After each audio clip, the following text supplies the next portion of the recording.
Today's episode is sponsored by Some Edibles CBD infused products. That's SUM Edibles and can be found at someedibles.com. They have a variety of yummy treats including vegan organic gummies, brown buttered chocolate chip cookies, and marshmallow cereal bars, just to name a few. For fans of the podcast, you can use the promo code WIFE, that's WIFE, to receive 10% off your order. Again, promo code WIFE for 10% off your order. So, head to someedibles.com today.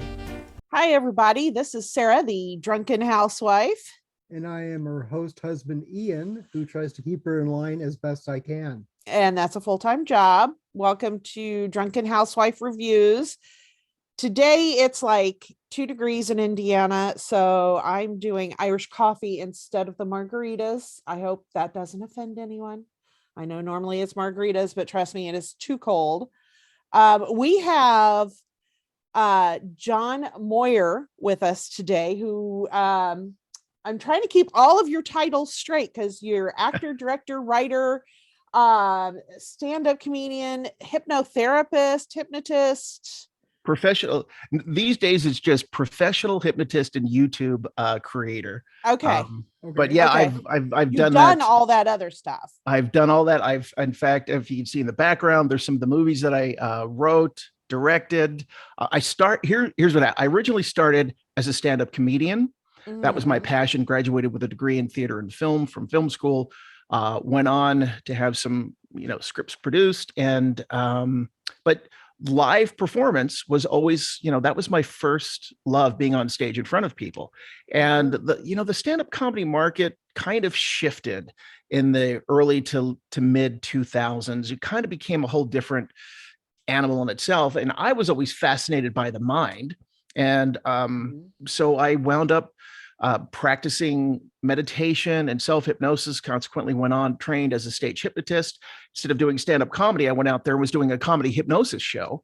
Okay. And that's actually where things really just kind of launched for me. Okay. I had the opportunity to do, I was performing all over the country, not just, I wasn't in comedy clubs. I was, doing high-end corporate events, universities, as a guest entertainer for Royal Caribbean Cruise Line. And then from that, I took my theater and film and script writing background and combined that with, my hypnosis background, and then launched my YouTube channel doing hypnosis and meditation content. So I think about to hit 230,000 subscribers on YouTube. So that's wonderful. Wow. I know, Ian. We're not quite there yet. Yeah. I mean, hopefully some of your viewers will hop on over to us. But I know Ian is interested in talking to you about meditation, because he's recently discovered meditation to kind of help with a lot of stress and anxiety and stuff like that. I have a stand-up background as well. That's more, but I also my official has been that I've been paid for is a playwright. So I've got the writing and comedy and that together. Good for, and see, the thing about being a playwright is they respect playwrights way more than they respect screenwriters. And you'd never touch a word of a playwright's play, but man, the studios can just go in and do whatever they want with a screenwriter's script. It's kind of an interesting way that all that happens. There's a lot less fingers in the pie as a playwright. I mean, you'll have like a theater director who might say, hey, you might want to try this or that, but they won't actually tell you to change this. Right. I think it's all in the approach, but I totally get that. As I've written and directed like shorts, so I totally get that. But yeah, it's a whole different animal when you're dealing with one person as opposed to 5, 6, 7, 8 executives saying, well, I think it should be this way. Yeah. And of course, for you having the creative background, and obviously like with me, meditation has been a huge asset to me creatively. Oh yeah, it's definitely something that's kept me kind of centered as far as like being able to concentrate a little bit more, and especially like say guided meditation while I'm trying to sleep, especially. I don't know about you, but being an insomniac, that really helps me kind of focus in and just concentrate on the voice and the binaural beats. And that just puts me straight. It just turns off my mind. Boom. I'm asleep. Yeah. It's wonderful. And that's actually a huge part of my content. That you hear sleep hypnosis. What my channel, it was weird the way that things originally took off with my channel was completely by happenstance. I wasn't even looking for that to even be a thing, and it just kind of happened. But the video, one of the early videos that originally took off for me was one for sleep. It was a hypnosis for sleep. And of course, that's what people were coming back to my, my channel for. And of course, I, have other topics that I find, interesting relative to the mind other than just falling asleep. So what I've kind of found is I do a sleep hypnosis program for, increasing positive energy, shielding yourself from negative energy. So and a lot of my programs are 8 hours long, where there's a hypnosis portion in the beginning that kind of relaxes people, takes them down, helps them go to sleep. And then there's, you tap into that when you're going from being awake to being asleep, you're going from a beta brainwave state down into an alpha, theta, then down into a delta brainwave state. But so that hypnotic space is the alpha and theta brainwave states right before you really fall into a deep sleep. So people are already in bed, they're going to go to sleep, they're going to pass through that state, anyway. So let's utilize that to create a program that people can have, when they go to sleep, and then kind of play in the background. I hear it from a lot of people that, hey, I fell asleep to your program 4 hours later. I woke up, but then I heard your voice and I fell right back to sleep. So that's, you're like, thank you. Yes, exactly. Yeah. That's one of those things where it's like, okay, you're falling asleep to my voice. Good. But at the same time, it's like, I hope you don't fall asleep to my voice all the time. As like opposed to my wife, who wakes up in the middle of the night and, hits me or nudges me for snoring too loudly. So she has to hear that, and everybody else gets to hear the empowering stuff. I'll have to figure out how to make that work somehow. Yeah. Maybe maybe that's something that people are used to. Maybe we could I could do like an 8-hour sleep hypnosis, hear someone snore, like if somebody's away and they're traveling on a business trip and they're like, hey, my husband's not here, snore really loudly. Just a thought, I feel that there's a market for just about everything out there anymore. Yeah. So there's something for everybody. That's the crazy thing. Yes. You never know. I have only had one experience with a hypnotist that came to my high school. And that's sort of that you do that sort of thing. Yeah. I was the only person on stage though that didn't, or at least to my knowledge, didn't get hypnotized. Right. And do you encounter that a lot, or did he dismiss you from the stage? He didn't. He left me up there.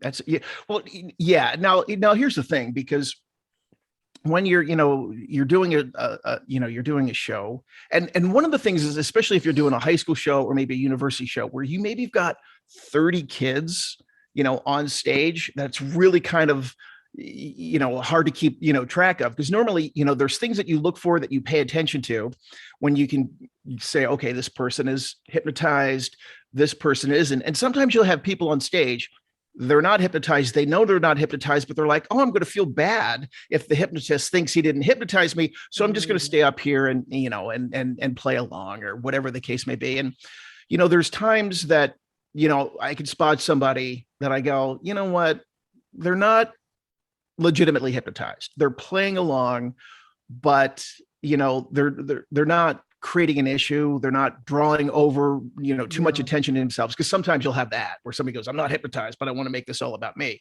They're not giving you a reason. And it's a double-edged sword, because it's like maybe you're just leaving somebody up on the stage because they're having fun or whatever the case may be. And you don't really care. But then at the same time, after the fact, when people go, well, that person wasn't hypnotized, or I was looking at that person, they didn't look like a hypnotized. Then it kind of takes away from the credibility, for stuff. So, as a hypnotist, when you're working, and if you have a smaller group of people, it's easier that you can pay attention. You can notice those visual cues. When you're doing a lot of, a bunch of people, it's much difficult. But there are legitimate ways that people respond when they're hypnotized versus when, they're playing along. Yeah. And even too, like when you're doing a stage induction and you're working with people, there's things that I do deliberately do to, maybe try to throw people off, because then, the people that are legitimately hypnotized are going to go in the direction that they're supposed to go, or somebody that might be faking it. And that's really my biggest thing, that if you spot somebody doing this, you want to dismiss them just as a credibility, issue. I guess, yeah, because I just kind of sat there and I'm like, well, and I didn't do anything. I just watched the other people. Yeah, so maybe that's why. I was doing a cruise ship one time, and I had a lot of people, and there was a guy that I knew. He was just playing along, but he was having fun up there, and it wasn't anything outrageous or whatever the case may be, but there was something that he wanted to do, or like I could tell that he was going to do nothing, bad, but it was going to be just so over the top that, I stopped him and said, go, I didn't send him back into the audience. I just said, sleep, and put it back down. He came up to me later and he goes, well, you stopped me before I got to do the big thing. And I go, I know I stopped you because I knew what you were trying to do. You were trying to make a big deal. And he was like, how did you know that I wasn't? I'm like, dude, I could tell as soon as you got on stage, you were like looking around behind the curtains, like you were getting the feel for everything. And I went, somebody have to pay attention to. Yeah. Now, I don't know if you encounter this, like parties or whatever, you finds out you are a hypnotist. Yes. Do they like automatically look at you and go, well, then hypnotize me? Or do you encounter that a lot?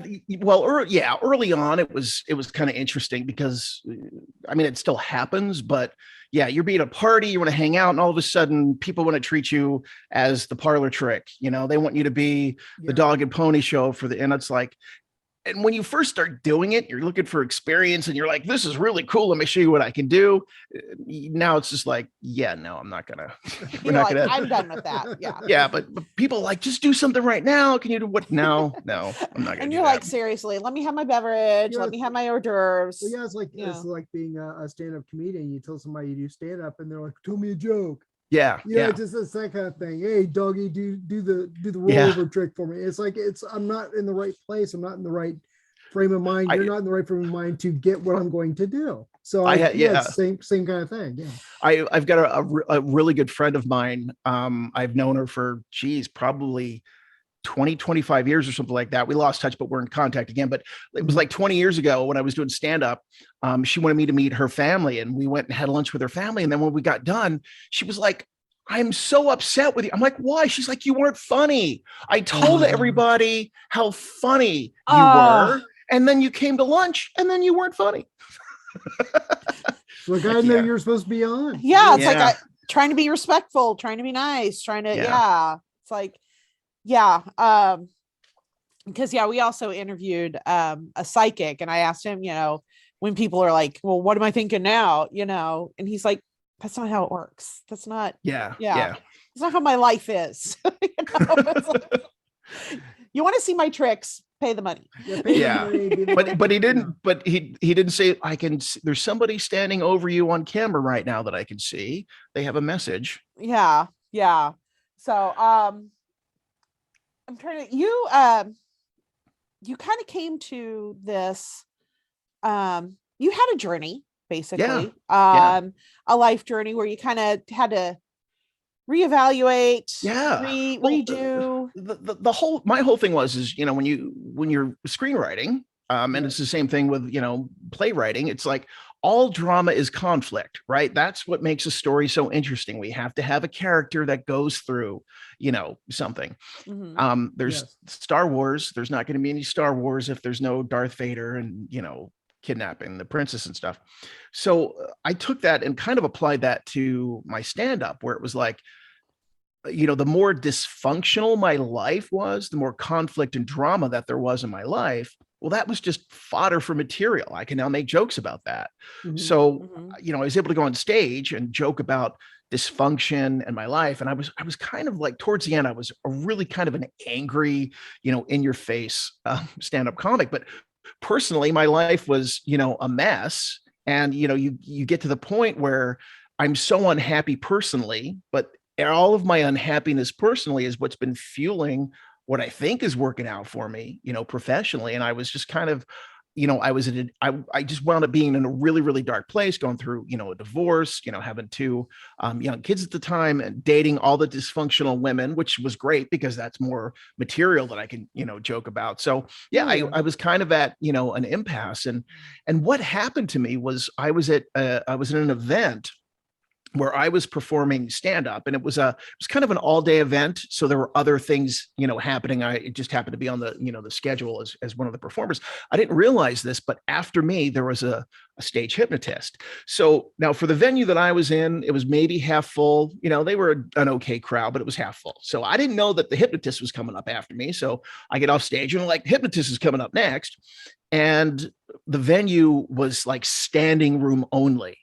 And the funny thing is, as a comic, when you go to a comedy club or you do something, like, comics always hate hearing about the hypnotist because, manager be like, the show was only half full tonight. I don't know. Last week we had the hypnotist here and we had to add extra shows. So many, and you, as a comic, you hate hearing that, right?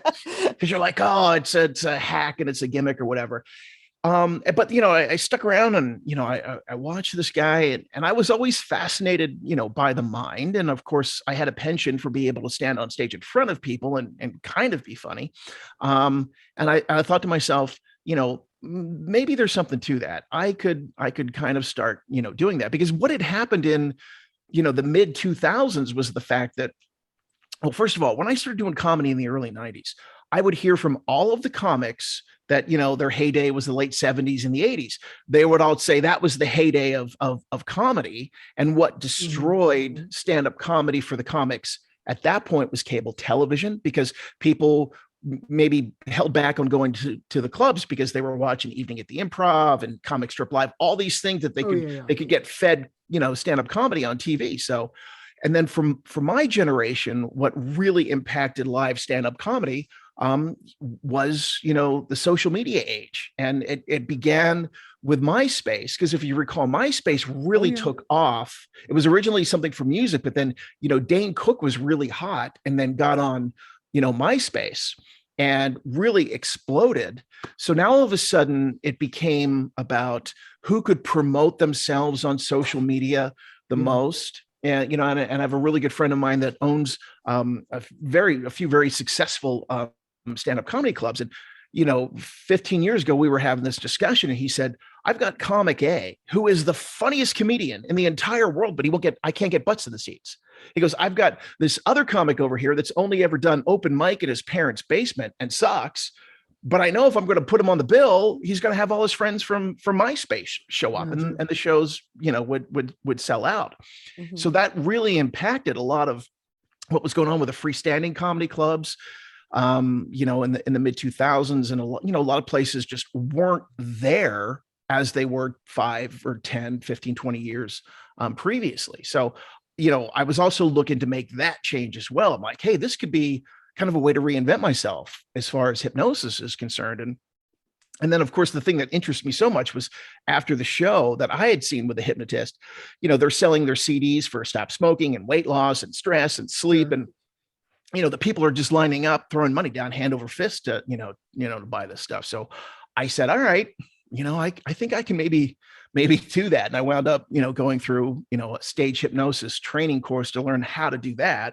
And once I kind of got that down, I went back to the bookers and the agents and all of the people that I was getting stand-up comedy work through. And I said, hey, I'm doing this now. So that gave me a really easy in to have access to venues to be able to, to do stuff. And then from there, just, instead of driving, 8 hours to someplace in Montana to do a drunk cowboy bar for, stand-up comedy, I was getting flown, first class to Scottsdale, Arizona to, perform, so really, cool high-end corporate events. So that was that made a big difference there. I'm sure it did. I don't think, I flown first class once, but I slept the whole time. So, because it was like 6 a.m. Yeah, my day job is flight attendant. Oh, okay. So it's like, it's just a bigger seat. Yeah. Yeah. So Yeah. that's all it is. Yeah. It's that. It's like, no, I wouldn't pay full price for first class, but it's like, you know what, if it sometimes, if like with the cruise ships and stuff, I mean, they're not flying you first class, but I might be checking in and they're like, hey, we have a first class seat available for $69.99 or whatever. I'm like, yeah, well, maybe I'll do that. Yeah, I can see that. Sure, why not? Why not? And they're not are they not even serving hard liquor in first class now anymore? I don't even know how that works. Yeah, they are. They've gone back to it. But in the and I think they're selling on a couple of the airlines. They're selling some in the coach, and then I believe American Airlines is not serving alcohol at all in coach. Oh, as yeah. in you get in first class, but if you're not in first class, sorry. Yeah. But yeah. The thing that got me back, I mean, I've flown a little bit, but not like what I was doing a couple of years ago. But it was like if you were paying to upgrade to like the aisle, remember you could just get the aisle for free, but then they would, I don't know if it was Delta or American Airlines, where one of the benefits from paying to upgrade to sit in the emergency exit row, not the aisle, the emergency exit row. Yes. They gave you free booze. I always thought that was kind of funny, that complimentary alcohol was included for the people that they needed to make sure were physically able to sit in the exit row to open up, that is irony on a basic level. That's the person I want stone cold sober. Yeah. That's just me, maybe. I don't know. I remember I was flying one time and it was at night. I was flying home, but I ordered, it was Irish coffee. I wanted that. And then the flight attendant was like, here's a few more for you. Like she put down like 4 of the little mini bottles on my tray while I'm sitting in the exit row. You're like, okay, if this thing crashes, we're all screwed. Yeah. Oh my gosh, that's funny. So now, so you don't. I'm trying to think of how to phrase the question here. The Irish coffee is kicking in. The Irish coffee is kicking in, and I'm gonna have to have him pick up the slack here because this happens. Well, why don't you try to stumble under the subject, and I'll try to kick it right back into the court there. I can't even remember what the subject was, so why don't you talk meditation with him while I consult my notes and see if I can bring myself. Yeah, come on, you got it. I'm a lightweight. Let's face it. I was too. I got a late start in life, so I know how it goes. Okay, well, here's a great question. Who is the most, I guess, as opposed to actually using the term celebrity, a famous person that you've actually hypnotized, and what was that like? I don't know that I've talked to some famous people about hypnosis. I've done a few Comic-Cons, and that's the Salt Lake Comic-Con. I think they've changed the name to Fan X now. But it's interesting. I have a really good friend of mine, Richard Barker, the incredible hypnotist. He's hypnotized some. He's got some great clips on his YouTube channel. He was on like the Late Late Show with James Corden, hypnotized a few people there. He's on the Today Show.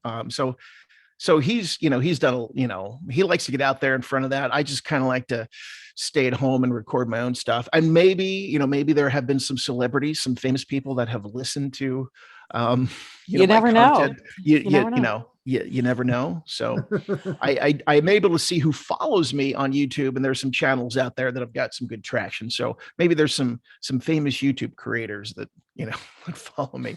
I do remember one question I was going to ask. So I'm back on track. I am back on track for the moment. Have you ever just been in a conversation with somebody where you just reach the point where you're like, I just really would love to hypnotize this person and walk away because this conversation is going in a weird place or going nowhere, or it's irritating me? Here's the way it's kind of weird that I kind of look at that, is because a lot of some of the topics that I do when it comes to hypnosis, there's some, I guess, what people might refer to as some new age concepts that, because it wasn't just, when I did the meditation, I opened myself up to this whole new reality and whole new universe about, how things, work. And one of the things that I, teach, or one of the themes of a lot of my programs is when we let go and allow, that it's when we get to that space where we go, I'm cool. I just don't care. I'm just going to allow. Then everything just works out. So when I get into those moments where I'm having those conversations where somebody's just droning on, or whatever the case may be, I center myself and I go, okay, I'm just going to allow this to be the case. And then inevitably within a couple of minutes, it all works out. They walk away and we're good. So that's just a, Oh, I totally get that. No, that, but it's like if you want to ask them a very open-ended question and just see what falls out of their mind, in and of itself is entertainment to me. And I'm sure you get that as well. Yeah. I mean, I've done some of that stuff on stage. One of the things that that I do is, because if you've seen a stage hypnosis show, the hypnotist will say, and it's always sleep, right? It's just sleep.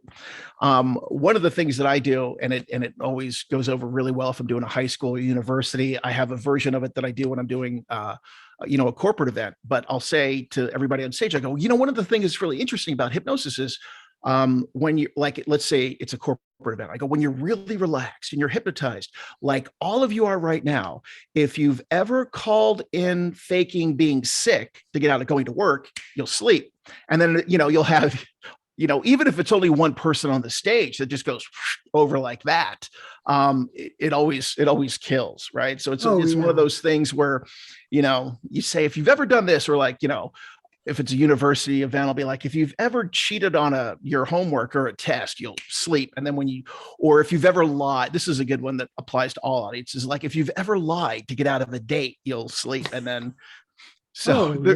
there's a lot of things that you could, you could maybe get out of people. One of the jokes that I've made is, I'll say, if there's like one person that maybe is still sitting up, right, because they haven't lied, they haven't cheated or whatever, I'll say to I'll say, when you're relaxed, like you are now, if you've ever, and then I'll like whisper in their ear, but it's always like something like, if you've eaten McDonald's, but the audience can't hear it, right? Sure, yeah. I go, you'll sleep, and then inevitably they go over, but the audience is like wondering, what the hell did he say? What did he say? And I'll play it. I'm like, oh man, we're not going to talk about that. You're like walking away from this guy. That was crazy.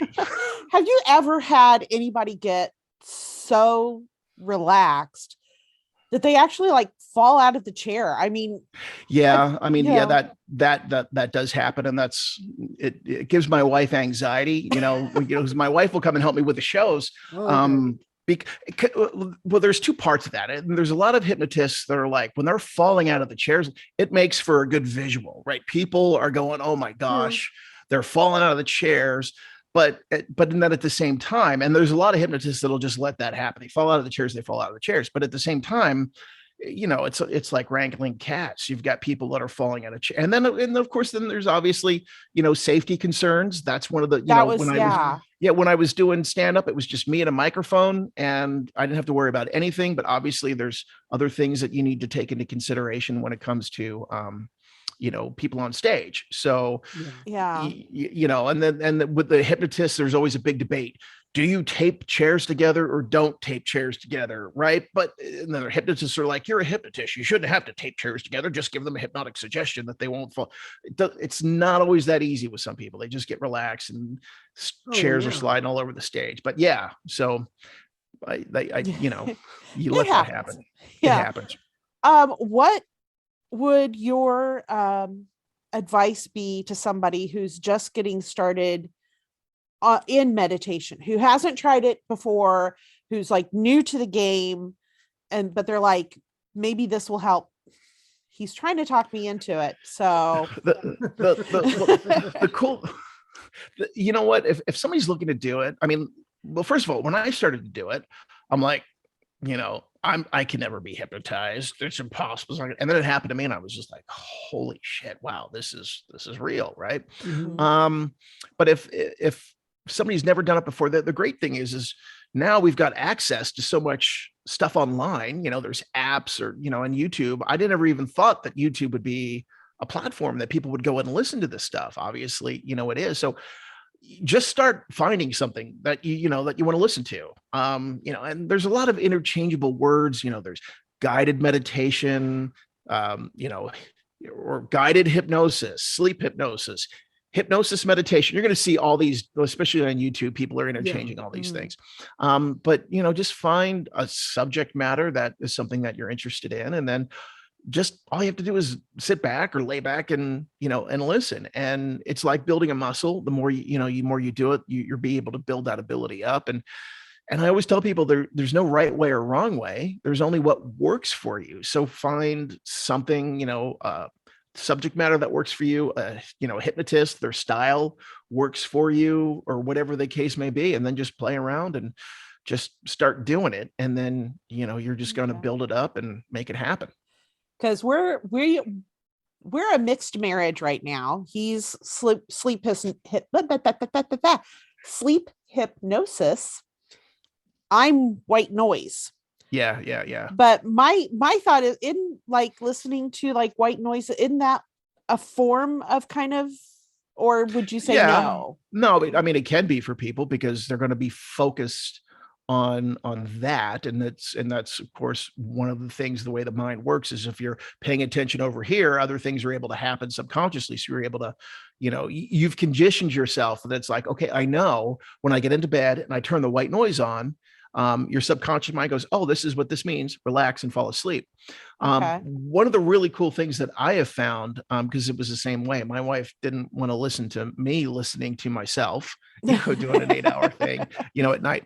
I mean, she will listen to me, but it's like when it's time to go to bed, if it's a night that I want to listen to something and she just wants to sleep, I found they've got these really cool Bluetooth sleep masks that I found on Amazon. So it's, you know, it's a mask that you put over your eyes, so it makes everything dark, but they've got these really thin little speakers in the ear. So, and it just connects via Bluetooth. So you can put it on and you can lay in any position. It's super comfortable and you can hear everything without having to hear, you know, or having, you know, one of you hear white noise, the other one of you hear sleep hypnosis. But we're having bulky headphones or even earbuds. Yeah. But that might be something for you traveling to all the different hotels. Well, see, you're not there, so it doesn't matter. I can have it as loud and not have anything in my ears when you're not there. See, that could have been taken. I sleep so much better when you're not there, honey. Yeah. You just went into dangerous territory. But you said something that kind of, I want to make sure I heard it correctly. You listen to yourself for sleep hypnosis? Or do you listen to something else? There's other things. There's a variety of stuff that I listen to. But yeah, they're well, if it's a program that, like, I'm releasing one tomorrow that a few days ago, I wanted to, you know, let's go put it through quality control here, and I'll listen to that.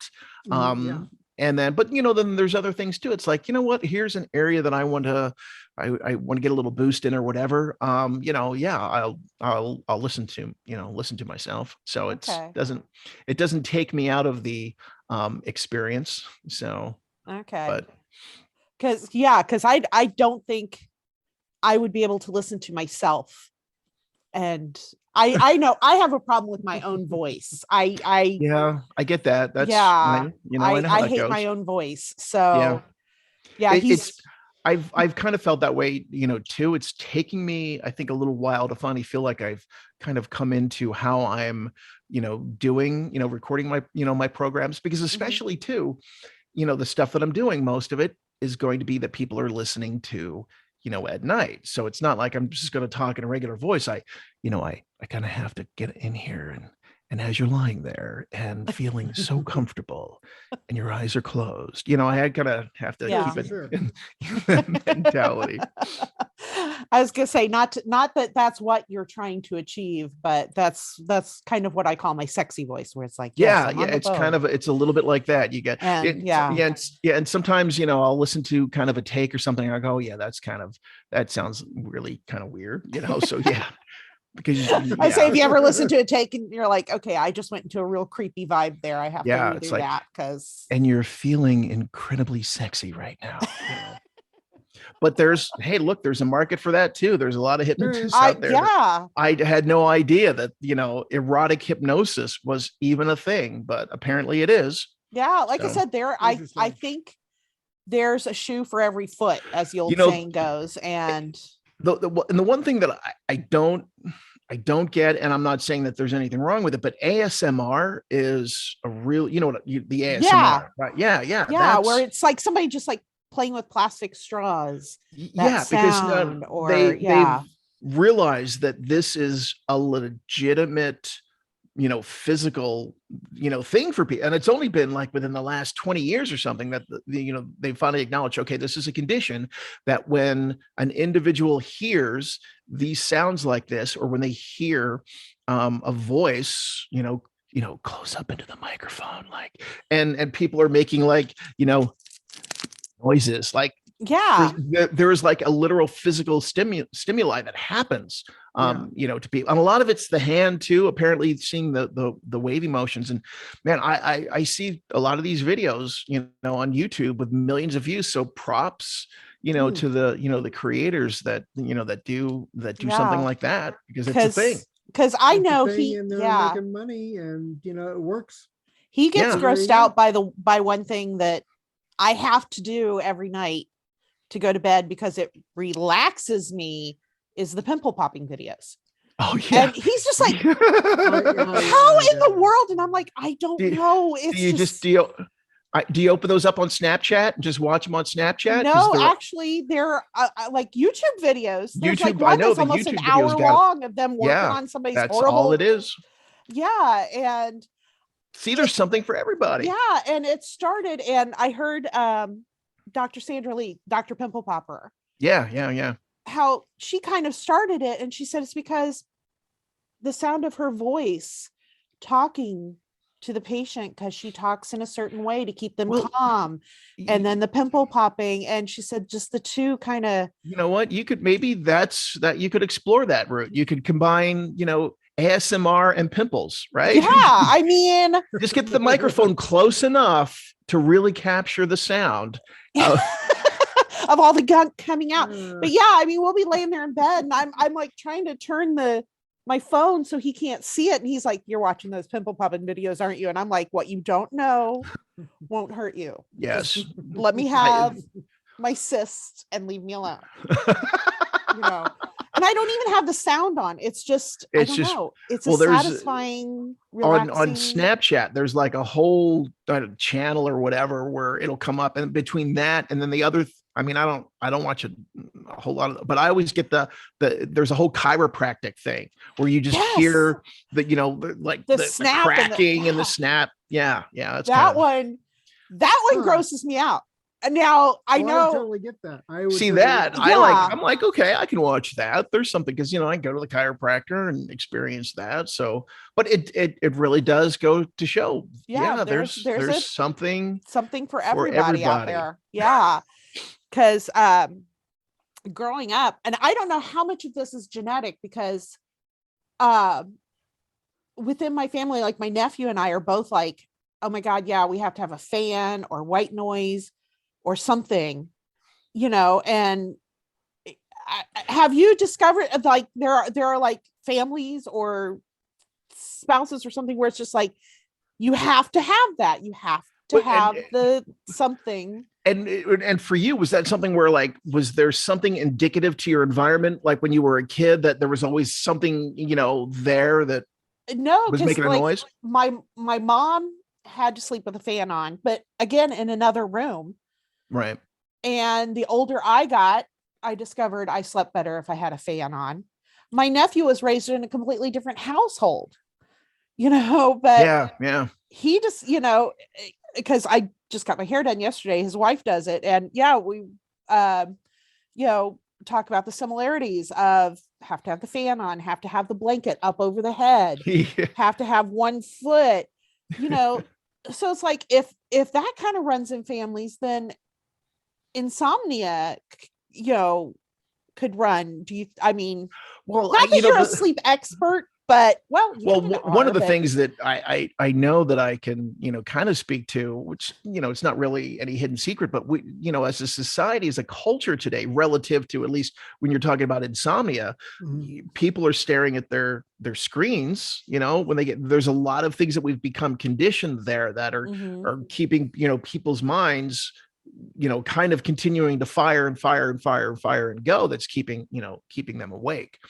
And at least to speak to that, relative to the sounds though, but the thing is there's so many people. That's a really kind of a big, common thing. And I didn't even realize this was a feature either on the iPhone. If you have the AirPods Pro, and maybe it's the other ones now too, but there's a feature where you can enable white noise, that you go to the home screen and you can either turn on white noise, rain, a trickling stream or something that you can just have playing at any point. And it's crazy because I'll look at some of there's YouTube videos where it's like, it's just rain, that's all it is the sound of rain with we're talking 20 million, 25 million, views. Yeah. So that's a lot of people that are, and that's one of the things relative to the content that I put out there is that, I kind of get repeat customers, if you will, because people will listen to it. It's not a one-off video. It's stuff that they, that people like to, to come back to. So that's, that bodes well for, somebody wants to go, hey, I want to listen to, the sound of rain. I know where to go. It's right on YouTube. I pull it up and boom. So you have millions of people out there saying, yeah, I sleep with John Moyer every night. Yeah, that's right. People have said that. I sleep with you every night. That's what, it's because lots of times when I was doing all the shows and, I might go back and do like a fair or something like that. People will come back, the next year and they go, you know what? I sleep with you every single night because, I bought your CD last year and this is how it is. And you're like, I'm going to take that as a compliment and not weird at all. Say thank you. Yeah. It's like, thank you. That's one of the, I mean, it's not a phrase that, that I came up with, but it's a common phrase. But on my YouTube merch shelf, I have I sleep with a hypnotist t-shirt because there's a lot of hypnotists that are like, I sleep with John Moyer, like they might have their name on the shirt. And I thought, it's a bit much. I don't know if I'm going to promote the hypnotist. That might make sense to more people if they saw your shirt without having to ask, who's John Moyer and why are you advertising that? You're sleeping with him. So. And I can just see somebody doing that like in a crowd where you're not performing or anything. So the other people don't know what you do. And somebody running up to you, oh my God, I sleep with you every night. Yeah. Yeah. I'm a hypnotist, people. Hypnotist. that has happened. I can only imagine. I'm trying to think because we pretty much it's actually getting towards that time. Yeah, it's getting towards that time. Because have you finished all of your Irish coffee? Do you have a few more swills left in there? I have actually drained the cup. It's empty. The whiskey is flowing through me. I'll probably take a nap here in a minute. Maybe I'll play one of your YouTube videos for my nap, see if it works. Because he's been doing the what is it, binary beats. Binaural beats. Yeah. Binary beats. That's a different thing. He's been doing that for a while now, and I know I'm quite jealous of him because it just turns off my brain. Well, that's what it's, because what it's doing is it's slowing the brain waves down. So you're going from that beta brainwave state down into the alpha and the theta brainwave state. So it's literally creating, this experience in your mind that is, slowing everything down. Yeah. So and he's been like, even the other night, he's like, just listen to it for a while. And I'm like, it's just not working. It's just not working. And I don't know if I just had like a block to it or if it's because it was new. I think it's because I suggested it. But that's another argument. You know what? And there's some truth to that too, because it's got to be something that like you go, okay, I'm open to this. I want to experience this. It's like, when I go and do, this happens a lot when I do corporate events and I call for volunteers. And of course I want to be able to, proverbially set the stage. for people to feel encouraged to come up. And lots of times what you'll have happen as a corporate event, everybody might go, oh yeah, have Ken go up there, like the CEO or something. And you've got a whole room of people telling somebody to go up on stage. And it's like, look, if they don't want to do it, they're not going to be open to it. Yeah. So it has to be something that somebody wants to, choose into. If your mind's just going to go, nope. I only had one experience where a person kind of came up on stage, maybe not begrudgingly, but she came up on stage thinking, this is BS. This is not going to work. She was the head of a county jail. I was doing a sheriff's event. She was the head of a county jail. So, as we would say, where I grew up in Jersey, she was one tough broad, right? I mean, she came up on stage and she's like, whatever. And then an hour later, she opened up her eyes and had no idea what just transpired over the last hour. And everybody was no taking idea out she their was clucking phones. like a chicken. Yeah. Well, yeah. And it was a thing where, people had, this is what I loved about, when you do a corporate event and you have somebody that, because people will go, I work next to that guy every single day or that woman every single day. And now I know this is real because there's no way that they could fake that. And that's kind of what happened with this woman. Everybody was like, we've never seen this before in her life, this whole other side of her. Yeah. So it was that's a very rare experience, but it does happen. Yeah. So people, deserve to want to be, willing, participants, obviously. So, yeah. So that would probably be like your number one recommendation if you're you're thinking about trying you've got to be open to it. You've got to be willing to give it a try and not be like, all right, whatever. You crack that door a little bit and then the door just opens up and then the floodgates, so that's kind of and that was like kind of me in the beginning. I'm like, and the other thing too, keep it like I said, it's a learned behavior. So, when I was listening to stuff at home by myself, my mind was becoming open to that. So when I was in a situation where there was another hypnotist that actually hypnotized me, I mean, boom, I got right, down there and, it happens. Awesome. Very cool. Well, we have been talking to John Moyer and you are on Facebook. I'm trying to read my notes here. Facebook, iTunes, Google Play, Amazon, Spotify, YouTube. Of course. Yeah. Am I leaving anything out? No, those are, the long form programs are YouTube. Those are the ones where it's like 8 hours, iTunes and Amazon, all of those places, like you're kind of capped at a time limit. But, my biggest platform would be YouTube. So you can just find me there. Just look up John Moyer Hypnosis and you'll find me right away. And maybe we can get more people to sleep with you every night. Yes. We're going to make it like a great big group experience. Great big group sleep experience. Exactly. There we go. I would love to participate in a group sleep experience. So yeah, thank you for coming on. Thank you for explaining everything about hypnosis and meditation and like the levels and all of that. And it definitely gave us something to introduce people to it if they're wanting to look into it. Yes, definitely. So check out John on all of those platforms. We'll on our YouTube, we'll list your website for you so that people can click on it and find out a little more about you. And we'll just, hopefully get more people sleeping with John every night. And maybe I'll do a little bit thing to where I could just be like, and you're being hypnotized with a drunk housewife, so we can, we'll get some promotional material out there for you as well. Yeah, there we go. There we go. Listen to Drunken Housewife reviews to, I don't know, enjoy your beverages more. But yeah, thank you so much for coming on today. This has been fascinating. And I guess now he might be winning his argument on at least giving meditation a try. Yeah, so, maybe. I don't know. I hate to let him win an argument. So that's the big block right there. I might be right about something. Yeah. So I'll give it a try. All right. All righty. Thanks a lot. We do. Yeah. Thank you so much. Thanks. I appreciate it very much. Thanks. Bye.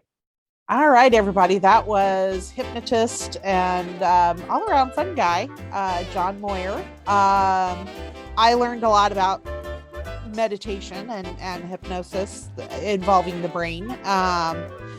You'll definitely go to his site, and he's got a bunch of videos where he talks about all those different aspects of it, and things to meditate to, things to sleep to, and just self hypnosis as well. Yeah. So yeah. So you have all that stuff. It's YouTube, Facebook, Spotify. YouTube is the big one for his sleep hypnosis videos, if you want to give that a shot. I may be trying it soon. I don't know. We'll see. There you go. But yeah, thank you guys for being here. And we have definitely more content coming up, more interviews. Try to sneak in a couple of movie reviews. Still trying to work on the movie reviews. So just stay tuned, and we will see you guys later. Bye.